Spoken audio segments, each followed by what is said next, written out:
Welcome back to The Legend of Zelda Wind Waker for the Nintendo GameCube. Alright my friends, welcome back. So we have officially cleared the Earth and the Wind Temple, thanks to Maka and Medley. And next on our agenda is to go Triforce chart hunting. Oh, the joys of finding 8 of these charts. Yeah, oh yeah. That's a lot of money to decipher from as well. I'm probably going to go ahead and start off with, let's see. I'm going to go ahead and travel to Great Fish Isle. Because just south of that is a place called the Isle of Still. And that is actually one of the easiest Triforce charts to start off with. So, kind of makes sense to go there.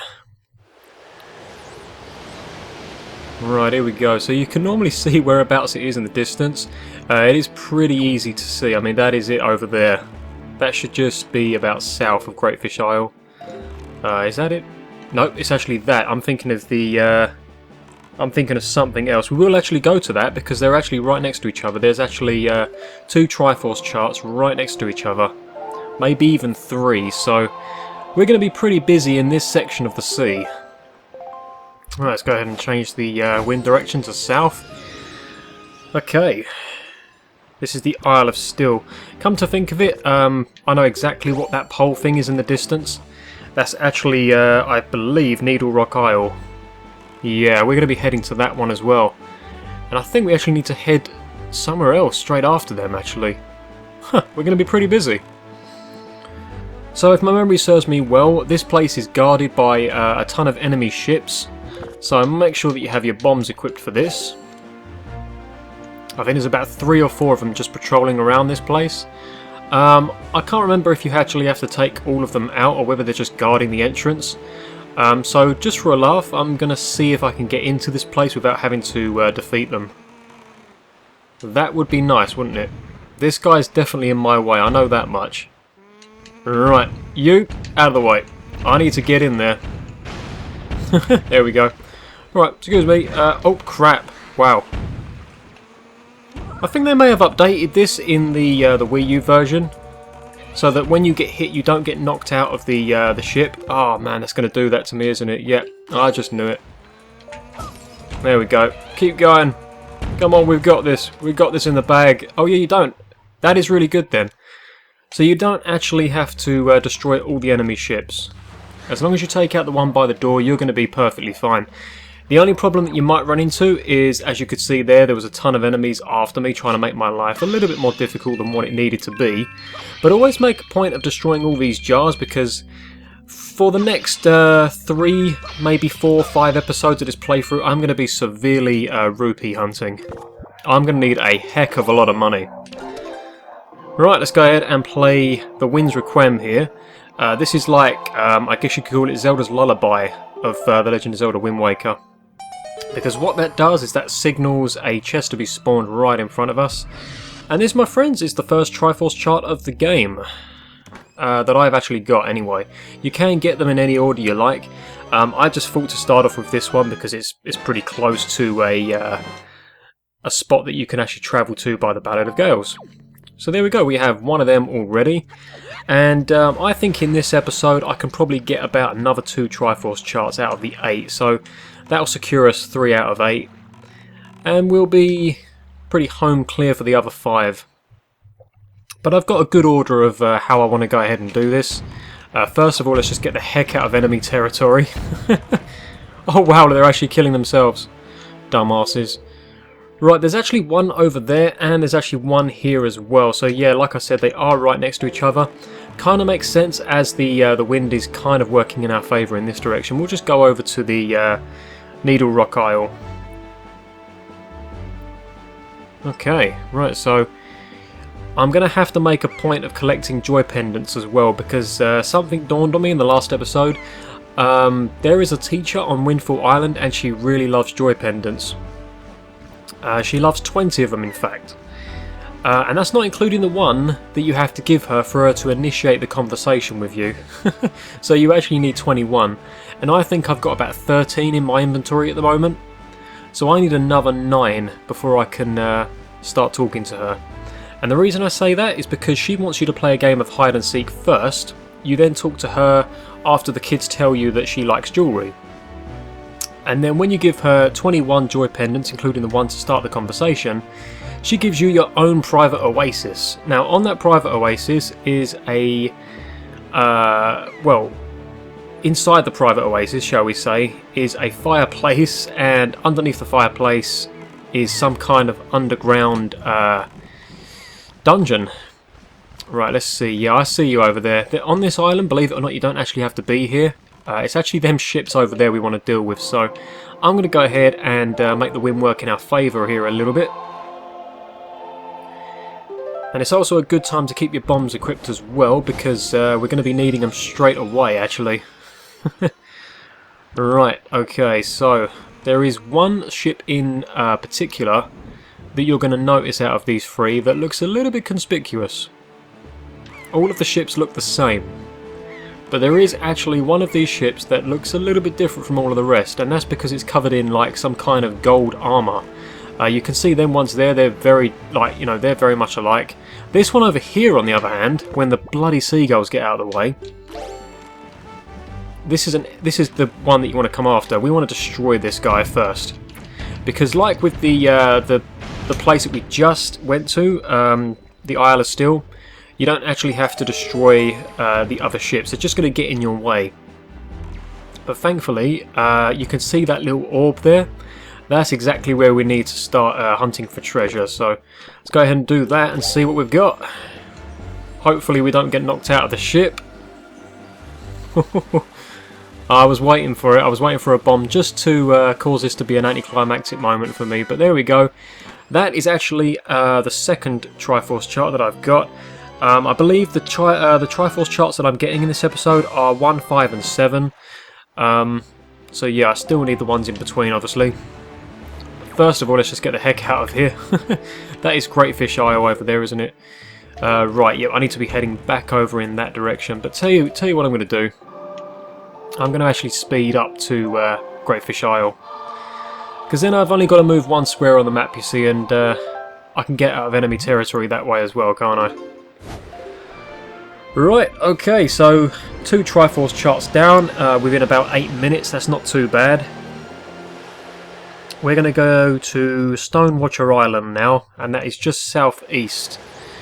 We are going to make that pretty easily from Greatfish Isle. Okay, so let's see, whereabouts are we headed now? Not that way. In fact, in the complete opposite direction, just over there, like I said before. Look, they're all lined up in front of you, just like that. So that's where we're headed. Okay.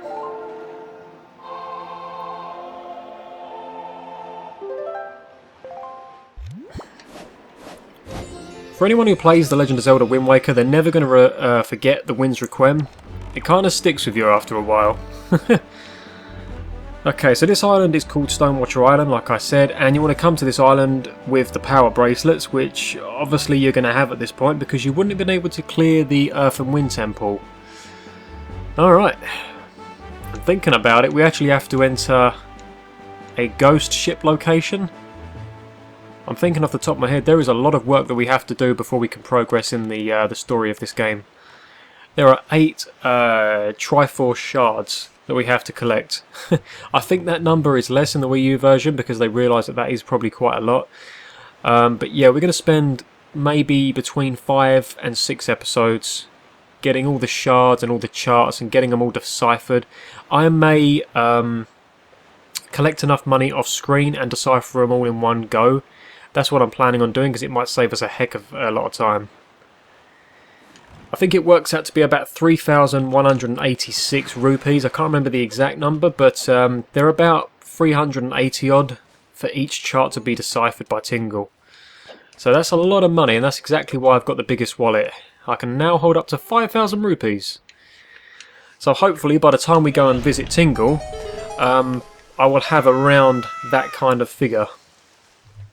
Because some of these Triforce charts are very hard to basically obtain, and this is one of the examples as to why. Now this is basically a battle area. So as you can see, we have these guys again. In each and every room there are actually a select amount of enemies. Now what I'm going to make a point of doing, there's actually a couple of them goblin type creatures here as well. If you use the grappling hook, you can actually steal items from them. And one of the items that I'm hoping to grab, obviously, is joy pendants. That's exactly what I came here for. Apart from the Triforce chart, of course. But yeah, the enemies get a little bit difficult per room you go into. And obviously that little flame above just shows you that you've already done this room. So as we already have the grappling hook equipped, it makes sense to use it straight away and go ahead and rustle yourself up some items for free, because why the heck not? Hopefully you can get them before you get knocked away though. There you go. It's just a good, quick, easy way of getting loads of free items basically. And you can keep on doing that if you want to get like magic and hearts and stuff like that. Oh wow, okay. Freaking hell, that was a home run. Come on then, we'll do a counter move on you. Not going to do anything now, are you? There we go, right. Grab all the monies as they're going to come in handy in the very near future. Okay, what's in this one? Yeah, loads of money. Good. And bombs. And arrows as well. Right, so that's the second room taken care of. And I think there's going to be another two places like this. Where you have to clear the entire area. Just for Triforce charts. Just so that you can then pay for them to be deciphered and then go and find out where the shards are actually being kept. Oh, it's horrendous, tell me. How many of you guys really enjoyed doing this part of the game? I can imagine not a great deal. Alright, you're up there, yeah. Yeah, one jump attack actually does enough damage to these guys. I normally wait for them to come back on the ground like this. If they don't get away somehow as well, that's also very helpful. But one jump attack is normally enough. And I'm getting demolished in here. This is fantastic. It's because they're whacked out of timing now as well. I had a good rhythm going. And now they're just double teaming me. Oh, come on, freaking hell. I was going to say that went exactly right through you. See? What the freaking hell is that? Right, I'm no longer taking it that I played really bad there. I'm playing this in the respect that the game is just being a complete douchebag to me now. Right, this is the room I was waiting for. This is exactly the room I was waiting for, in fact. Right, now they are going to kind of scatter around.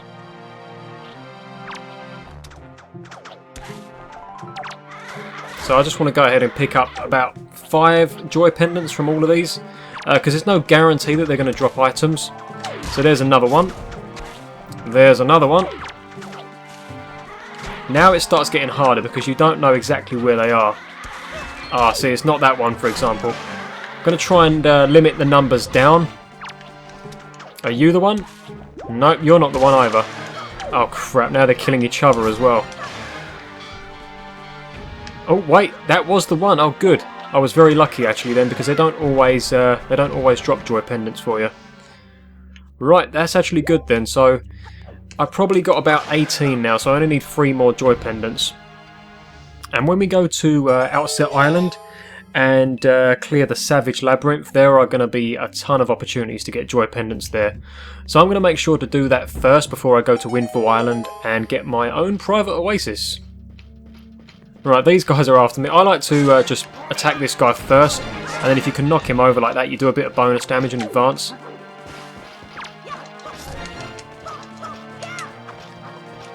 The only trouble is it makes them speed up when you take off their armour.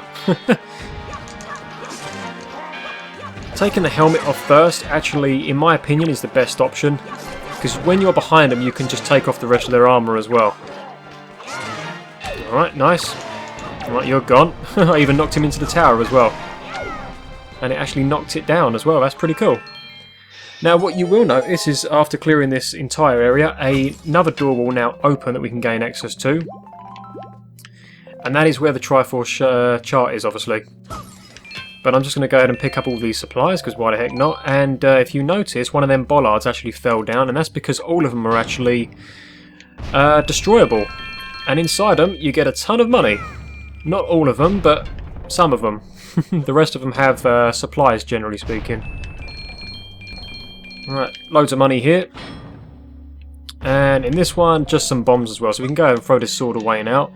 And let's see, I think that's the exit. Yep, the one with the Triforce above it is the one that we need to go through. And just in here there are 2 more jars, and definitely make sure that you destroy these ones because there's always rupees in them most of the time.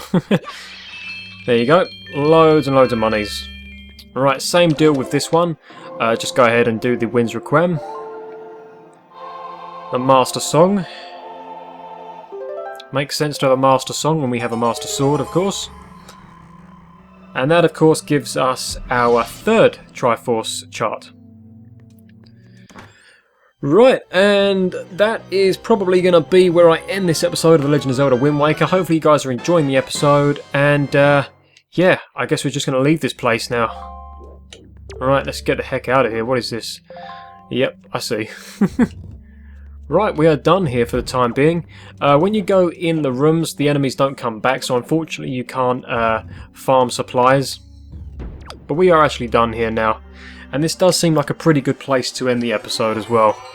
Because in the next episode, I'm probably going to go ahead and travel to Outset Island and clear the Savage Labyrinth. That is going to be a mission and a half. So hopefully you guys are looking forward to that, and I'll see you in the next episode. Alright guys, so thanks for watching, and I'll see you all next time. Take care.